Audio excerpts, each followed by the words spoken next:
Tapi penasihat tu cakap pula, tak boleh tuanku, dalam laut kan ada rantai. Selamat datang ke Haf Studio. Sebelum kita mulakan, jangan lupa tekan subscribe, loceng notification, like, komen dan share. Sebelum kita nak menyerang sesuatu tempat ataupun kawasan, kita mestilah akan ada satu strategi, ada planning yang cantik untuk kita menyerang sesuatu kawasan. Sama juga dengan Sultan Al-Fatih, sebelum dia nak serang kota Konstantinopel, beliau buat satu strategi di mana datuknya Sultan Bayezid I pernah membina satu benteng yang dinamakan Anadolu Hisar. Kalau kita pecahkan menjadi Anatolia yang bermaksud Asia Kecil dan juga Hisar iaitu benteng. So benteng Asia Kecil di bahagian Asia. Sultan Al-Fatih pula membina ataupun mendirikan Rumeli Hisar yang bermaksud benteng Romawi ataupun benteng di kawasan barat.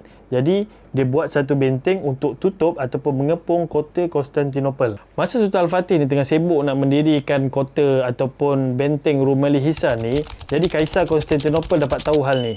Dia hantar satu surat dekat Sultan Al-Fatih yang berbunyi lebih kurang macam ni lah. Kita guna bahasa pasar je lah nak bagi faham kan. Oi, kau ni siapa? Berani-berani kau datang sini. Lepas tu buat pula benteng dekat sini. Kau ingat kau siapa? Atuk kau dulu pun dia buat benteng dekat tanah dia sendiri pun minta izin dengan aku. Jadi bila Sultan Al-Fatih ni dia dah baca surat tu, dia pun apa lagi, dengan pantas dia balas surat tu.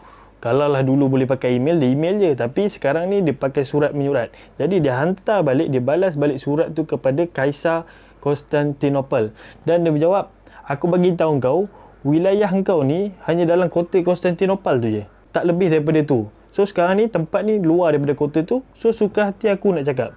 And kau pun ada cakap pasal moyang aku, pasal sultan-sultan yang terdahulu. Aku nak bagi tahu kau yang diorang tu tak sama macam aku. Kalau apa yang diorang tak mampu buat, aku mampu buat. Apa yang mereka tak mampu selesaikan, aku mampu selesaikan. Jadi aku nak bagi peringatan, kalau kau kirim orang kat sini, aku akan pastikan orang tu tak akan patah balik dan dia akan dibunuh. Bila dapat je surat tu, Kaisar Konstantinopel pun tak berani nak balas surat tersebut. Jadi, power juga Sultan Al-Fatih ni. Kalau korang nak tahu, tembok Konstantinopel ni dah dibina seawal tahun 300 Masihi sehinggalah tahun 1453 Masihi. Jadi, selama 1153 tahun, dia perfect, dia utuh, tak pernah runtuh langsung. Kota Konstantinopel ni ataupun tembok pertahanan kota Konstantinopel ni, dia ada 3 lapis. Lapisan yang pertama ialah parit yang kedalamannya lebih kurang 10 meter. Dan boleh bayangkan tak, korang dah tembus lapisan yang pertama, korang akan jumpa pula lapisan kedua iaitu tembok setinggi 5 meter dan tebal dia 3 meter. Dan kalau kamu berjaya juga untuk pecahkan tembok tersebut, dia ada pula lapisan yang ketiga yang setinggi 8 meter setebal 5 meter. Jadi dia ada 3 halangan sebelum nak memasuki kota Konstantinopel. Sebab itulah susah untuk seseorang menyerang ataupun menguasai kota Konstantinopel tu. Untuk menembusi kota Konstantinopel merupakan satu perkara yang sangat mustahil. Begitu juga dengan Sultan Al-Fatih. Jadi dia fikir cara macam mana untuk memasuki kota Konstantinopel. Kalau dia ikut cara ataupun taktik khalifah yang sebelumnya, pasti dia akan gagal. Jadi apa yang dia mampu buat, dia hanya mampu berdoa dan bertawakal kepada Allah. Jadi setelah berdoa, bertawakal, akhirnya Allah memberikan satu jalan kepada Sultan Al-Fatih, iaitu mempertemukan dengan seorang manusia pakar senjata yang bernama Orban. Sebelum berjumpa dengan Sultan Al-Fatih, Orban telah pun berjumpa ataupun bertemu dengan Kaisar Konstantinopel. So Orban ni pun bentangkan dia punya idea, dia present dekat Kaisar Konstantinopel, dia bagi tahu yang dia ada senjata macam ni, dia boleh buat macam ni. Dan akhirnya Kaisar Konstantinopel tertarik dan berminat. Tapi masalah dia, Kaisar ni pada waktu ketika itu dia tak ada duit untuk beli senjata-senjata Orban ni. Jadi apa yang Kaisar tu boleh buat, dia cakap, Orban, kau stay dulu dekat kota Konstantinopel ni, sampailah kami ada duit dan kita akan beli senjata kau lah. Jadi Orban ni pun bersetuju sebab Orban ni Dia bukanlah orang yang ideologi ataupun orang yang mementingkan agama. Dia hanyalah mementingkan duit. Sebab dia orang bisnes. Jadi dia pun sanggup tunggu sampailah setahun. Bila dah setahun dia tengok Kaisar ni tak ada duit juga. Kota Konstantinopel ni still juga tak ada duit. Jadi dia membuat keputusan untuk keluar daripada kota Konstantinopel dan berjumpa dengan Sultan Muhammad Al-Fatih. Kat sinilah titik pertemuan diorang. Jadi, nak dipendekkan cerita, Orban ni pun dia buat presentation yang sama dekat Sultan Al-Fatih. Jadi, Sultan Al-Fatih ni pun fikir. Sebab Al-Fatih ni orang fizik dan Orban ni pun orang fizik. Jadi, diorang berbincang tentang ilmu fizik. Jadi, Sultan Al-Fatih ni pun dia cerita, boleh tak engkau buat satu meriam yang besar yang boleh tembak tembok? Jadi, bila dia tengok dengan penerangan ataupun penjelasan daripada Sultan Al-Fatih, Orban pun fikir dan bertanya kepada Sultan Al-Fatih, kau nak runtuhkan tembok Konstantinopel ke? Dan Sultan Al-Fatih pun cakap, kalau ya pun kenapa? Orban pun reply, dia cakap, cantik. Aku dah duduk sana setahun. So aku dah tahu dah selok-belok dinding ni macam mana, toilet dekat mana, kedudukan dia macam mana. Jadi aku rasa aku boleh buat apa yang engkau maksudkan tadi. Jadi Sultan Al-Fatih pun fikir dan tanya balik dekat Orban. Okey, berapa yang Kaisar Konstantinopel tawarkan dekat engkau? Jadi Orban pun cakap sekian-sekian harga. Sultan Al-Fatih pun dengan happynya cakap, aku akan bagi 4 kali ganda lebih daripada tu. Jadi Orban ni bila dah dengar satu duit yang sangat banyak, 4 kali ganda pula, dah tentu dia semangat nak buat. Dia dah tak kisah dah. Padahal dia seagama dan juga sepemikiran dengan Kaisar tadi. Tapi disebabkan duit, dia sanggup je untuk menolong Sultan Al-Fatih.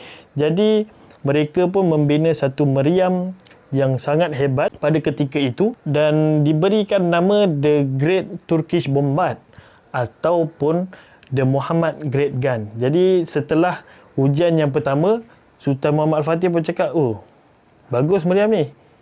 Aku nak 2 kali ganda lagi besar daripada ni. Orban pun bersetuju. Jadi, ciri-ciri senjata yang ada pada ketika itu ataupun ciri-ciri meriam yang ada ialah dia punya berat dia 18 tan. Dia punya panjang membawa kepada 5.2 meter lebih kurang. Dan jarak tembak dia adalah 1.6 km. Itu adalah jarak yang sangat jauh, 1.6 km. Dan boleh bayangkan tak, berat satu peluru untuk meriam tu ialah 682 kg. Jadi Orban ni pun dia buat meriam 18 tan, ada yang 30 tan, ada yang 10 tan je. Jadi dia ada pelbagai meriam yang Orban buat untuk kerajaan Osmaniyah pada ketika itu. Jadi lepas persiapan dah dibuat, meriam pun dah buat, tentera pun dah berlatih. Jadi mulalah episod untuk menyerang kota Konstantinopel. Pada tanggal 6 April 1453, Sultan Al-Fatih bahagi kepada 3 arah serangan. Yang pertama ialah selatan yang melalui Laut Marmara. Sultan Al-Fatih menghantar 400 buah kapal yang besar untuk melalui Laut Marmara. Yang kedua, serangan dari arah timur iaitu menggunakan tanduk emas. Itu menggunakan beberapa kapal kecil dan menyerang daripada utara. Dan yang ketiga adalah serangan daripada barat yang menggunakan jalan darat. Jadi dibinalah tempat-tempat untuk buat kapal. Semua kapal perang. Total pasukan masa itu adalah sebanyak 250 orang tentera Islam. Jadi daripada Erdin menuju ke kota Konstantinopel mengambil masa dalam 2 bulan. Untuk bawa meriam tu je, satu meriam ditarik oleh 30 ekor kerbau dan di depan kerbau tu ada 100 orang tentera untuk memastikan jalan tu clear, jalan tu selamat, tak ada halangan apa-apa. Jadi boleh bayangkan tak betapa besarnya meriam pada ketika itu. Jadi sebelum tu, tentera Islam ataupun Sultan Al-Fatih ni dia ada adab. Jangan perangi manusia sebelum utus manusia pergi ke tempat mereka dan tawarkan 3 pilihan, iaitu yang pertama, masuklah Islam dan kamu tidak akan diperangi. Yang kedua, bayar jizyah. Yang ketiga, berperang. Jadi lepas je Sultan Al-Fatih ni hantar kiriman ataupun hantar utusan pergi ke kota Konstantinopel dan bertemu dengan Kaisar kota Konstantinopel, dengan angkuhnya dia cakap, lebih baik kami mati Jadi itu menandakan mereka pilih pilihan yang ketiga, iaitu berperang. Jadi lepas je utusan tu balik dan bagi tahu kepada Sultan Al-Fatih yang diorang tu lebih baik mati, maka tentera Islam pun mara lagi ke hadapan, sehinggalah jarak di antara tentera Islam dan juga tembok Konstantinopel hanyalah 1.5 km. Sebab 1.5 km jauh untuk dipanah tapi dekat untuk dilihat. Kebetulan hari mereka nak pergi serang kota Konstantinopel tu adalah hari Jumaat. Jadi Sultan Al-Fatih dan tentera dia solat Jumaat dekat situ juga. Jadi setelah selesai solat Jumaat, mereka pun bertakbir dengan sangat kuat sehingga penduduk ataupun tentera di dalam kota Konstantinopel tu boleh dengar. Jadi ada salah seorang ni bercakap, mungkin ini merupakan hari terakhir kita akan melihat salib di Hagia Sophia. Jadi peperangan pun dimulakan. Satu das tembakan tentera Islam tembak ke kota Konstantinopel. Boom! Meletup. Dan agak-agak siapa yang menang? Sultan Al-Fatih? Sebenarnya tak. Yang menang pada masa itu ialah Kerajaan Byzantine masa tu. Sebabnya 400 kapal yang tentera Islam bawa musnah keseluruhannya, sebab satu lagi dekat bawah laut tu rupanya dipasangkan satu besi supaya kalau kapal lalu dan tersangkut. And untuk info, kapal tentera Byzantine ataupun kota Konstantinopel lebih besar 10 kali ganda lagi daripada kapal tentera Islam. Jadi macam mana kita nak menang kalau dah kapal pun saiz kecil dengan besar, mestilah kalah. Padahal masa tu Byzantine hantar hanya 27 buah kapal sahaja, sedangkan tentera Islam menghantar 400 buah kapal. Jadi serangan pertama gagal. Bila dikaji, rupanya ada satu kelemahan dekat meriam ni. Apa dia? Setiap kali tembakan dan reload mengambil masa selama 3 jam. Sebab bila dia dah tembak tu, meriam akan panas sebab besi kan. Bila panas, so kena tunggu dulu, tunggu dia sejuk, baru tembak lagi. Dum. So proses untuk tembak sangat-sangat lambat. Jadi itu merupakan antara salah satu kelemahan pada ketika itu. Jadi tembak-menembak pun berlarutan sehingga 2 minggu. Jadi masa yang agak panjang jugalah 2 minggu. Jadi lepas 2 minggu, ingatkan tentera Islam boleh menang tapi kalah. Apa yang kita boleh tengok? Mayat yang bergelimpangan, tentera kena penyakit, tentera pula dimotivate, dah tak ada semangat nak pergi berperang. So, ada yang pula suara-suara sumbang yang cakap, jomlah balik. Apalah, Sultan Al-Fatih ni memang tak guna. Dia nak gunakan kita je. Dia dah lah muda, 21 tahun. Mana boleh memimpin kita? Jadi ada suara-suara sumbang tu yang membuatkan motivasi para tentera Islam ketika itu menjadi down. Disebabkan itu, Sultan Al-Fatih kumpul dia punya panglima dan bermusyawarah dekat situ. Dia tanya nak teruskan peperangan ataupun balik.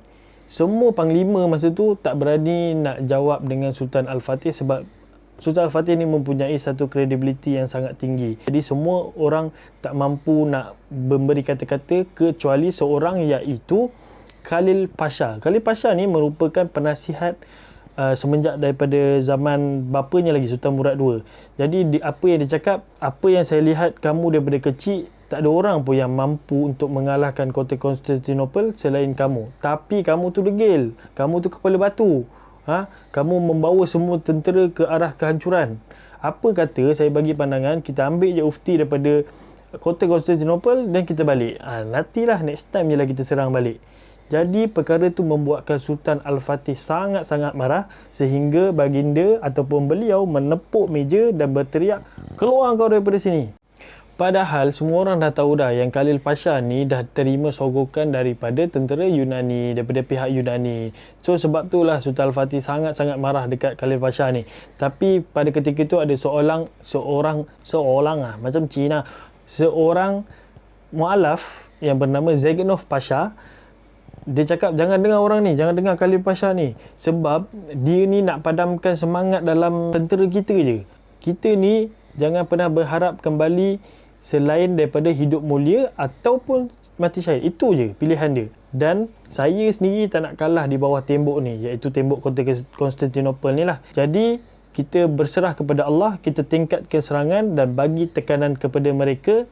InsyaAllah kita akan menang. Itu apa yang mu'alaf tu cakap lah dekat Sultan Al-Fatih. Walaupun macam tu, jadi dalam dilema juga, nak teruskan ke ataupun nak balik je. Jadi adalah seorang penasihat Sultan Al-Fatih ni, dia datang bagi idea lah. Macam ni tuanku, kan sekarang ni tentera kota Konstantinopel ni dia tumpu dekat satu tempat je. Jadi kalau kita serang je, diorang boleh baiki. Serang je boleh baiki. Apa kata kita buat strategi, kita serang daripada arah utara, iaitu guna kapal lah, dalam masa yang sama. Maksudnya nanti tentera mereka akan berpecah kepada dua bahagian. Jadi kalau kita tembak kat sini, diorang tak sempat nak baiki tembok tu. Sultan Al-Fatih pun fikir dan cakap, okey, kita ikut cadangan tu. Tapi penasihat tu cakap pula, tak boleh tuanku, dalam laut kan ada rantai. So macam mana kalau kapal lalu, mesti akan sangkut punya. Nanti kapal karam, takkanlah kapal nak loncat pula kan. Dalam dok serabut, dok kalut, dok fikir idea macam mana nak buat, tiba-tiba Sultan Al-Fatih ni berbunyi, tenang. Sebenarnya ada idea yang saya dah fikir daripada semalam lagi. So semua orang terpinga-pinga. Idea apa tuanku? Begini, kita kan ada kapal. Jadi kapal ni kita parking dulu dekat bukit. Lepas dah parking dekat bukit ni, kita angkut ramai-ramai, kita bawa dekat satu tempat. Bila dah sampai destinasinya, kita masukkan balik ke dalam laut. Jadi ada seorang ni pun cakap, tuanku, tu kan bukit. So macam mana kita nak angkut kapal? Saya tahu tu bukit, tapi pihak Konstantinopel takkan terfikir cara ni. Why not kita cuba? Dan penasihat ataupun panglima yang lain pun cakap, tak boleh tuanku. And Sultan Al-Fatih ni pun berkeras, dia cakap, jangan kata kepada saya mustahil kalau kamu belum cuba. Jadi dengan itu diorang semua bersepakat untuk mencuba cara yang dicadangkan oleh Sultan Al-Fatih. Jadi pada tanggal 21 April, kapal-kapal ni ditarik daripada Selat Bosphorus menuju ke Teluk Tanduk Emas. Dan hasilnya 22 April, sebanyak 72 kapal berjaya dipindahkan dalam hanya satu malam saja. Daripada 21 April dia pindah pergi ke 22 April. Jadi tentera Islam pada masa tu pun tunggu dekat atas bukit tu sehinggalah menjelang sinar matahari. Maksudnya sampai subuh lah. Orang Konstantinopel terkejut bangun tidur sebab mereka mendengar jeritan ataupun laungan takbir Allahu Akbar daripada atas bukit. Sebab kata tentera Islam ni kan ramai kan. Jadi mereka bertakbir di atas bukit sehingga didengari oleh penduduk dan juga tentera kota Konstantinopel. Apa lagi, diorang pun lari tunggang langgang. Ada yang naik atas menara. Diorang naik atas menara, diorang tengok dekat bukit tu, diorang nampak bendera-bendera yang ada kalimah La ilaha illallah berkibaran di atas bukit. Dan bila dia tengok bawah pula, kapal-kapal perang dah standby berbaris satu persatu masuk ke kawasan mereka, yang diorang kira masa tu tempat yang paling selamat untuk mereka. Jadi peperangan kedua pun dimulakan. Jadi kalau kita nak kirakan, peperangan tu bermula daripada 6 April 1453 sehinggalah 27 Mei 1453. Lebih kurang dalam 57 hari, lebih kurang dalam hampir 2 bulan lah mereka berperang. Dan akhirnya pada 27 Mei, Sultan Al-Fatih berjaya membuat satu lubang yang sangat besar pada tembok kota Konstantinopel. Dan akhirnya pada 27 Mei, selepas satu lubang besar tu dibuat, jadi tentera Islam ataupun Sultan Al-Fatih mengambil keputusan untuk berhenti berperang. Sultan Al-Fatih dia mengarahkan semua tentera ni untuk berpuasa esok hari ataupun baca Quran, berzikir, bertahmid, bertakbir, apa yang mereka boleh beribadah pada ketika itu untuk meminta bantuan kepada Allah. Sebab Sultan Al-Fatih cakap, aku lebih rela tidak menguasai apa-apa pun jika aku tidak menguasai kota ni. Maksudnya dia nak sangat kota Konstantinopel ni. Jadi besoknya semua tentera Islam berpuasa. Jadi untuk naikkan semangat tentera Islam ni, ulama-ulama pun dipanggil untuk menceritakan balik, untuk naikkan semangat dia orang balik. Cerita pasal sahabat Nabi tadi, Abu Ayyub Al-Ansari, cerita pasal Nabi Muhammad, cerita pasal jihad, cerita pasal kelebihan mujahidin. Dan itu membuatkan semangat para tentera Islam ketika itu menjadi naik dan naik. Jadi pada tanggal 29 Mei 1453, lepas je tentera Islam bertahajud, lepas je Sultan Al-Fatih bertahajud, Sultan Al-Fatih pun terus pakai baju besi, baju perang dan naik ke atas kuda sambil pegang pedang. Sultan Al-Fatih pun mula berperang. Jadi untuk serang kota Konstantinopel ni, bukannya Sultan Al-Fatih dia pergi serang macam tu ya, dia arahkan semua tentera. Dia bahagikan kepada 3 golongan, iaitu pasukan yang pertama yang namanya pasukan Azab, iaitu daripada pukul 2 pagi sampai pukul 4 pagi. Jadi lepasnya diorang pergi, kalah, diorang pun balik. Pasukan yang kedua pula dihantar daripada pukul 4 pagi sampai 6 pagi, pun sama juga tak menang. And last kali, ingat tak satu pasukan yang dinamakan Inkisariyah, pasukan pertama yang Sultan Al-Fatih tubuhkan, yang tentera elit tu. Jadi Sultan Al-Fatih mengarahkan tentera elit ni pergi dan akhirnya berjaya untuk mematahkan serangan daripada kota Konstantinopel sebelum subuh. Maksudnya dalam masa yang singkat, diorang mencapai kemenangan. Lepas je daripada kemenangan tu, Sultan Al-Fatih pun naik kuda, pergi masuk kota Konstantinopel dan dia cakap Alhamdulillah. Dan akhirnya Allah memberi kemenangan kepada Sultan Al-Fatih dan juga tentera-tenteranya. Jadi ingat tak dekat guru dia, Syekh Akshamuddin? Masa Sultan Al-Fatih masuk ke kota Konstantinopel, dia ditemani dan diiringi oleh Syekh Akshamuddin. Masa tu, Sultan Al-Fatih pandang kiri kanan. Masya Allah, Masya Allah, Masya Allah. Sebab apa? Sebab dia tak percaya yang dia mampu untuk menakluki kota Konstantinopel. Sampai je betul-betul kat depan gereja Hagia Sophia ataupun Hagia Sophia tu, dia turun daripada kuda, Sultan Al-Fatih lepaskan serbannya dan sujud menghadap ke arah kiblat. Dan dia ambil tanah, dia letakkan di atas kepalanya dan berkata, saya hanyalah manusia biasa, Allah yang membantu untuk penaklukan ni. So, dalam masa yang sama, Sultan Al-Fatih sedar bahawa pertolongan daripada Allah itu yang menyebabkan kemenangannya.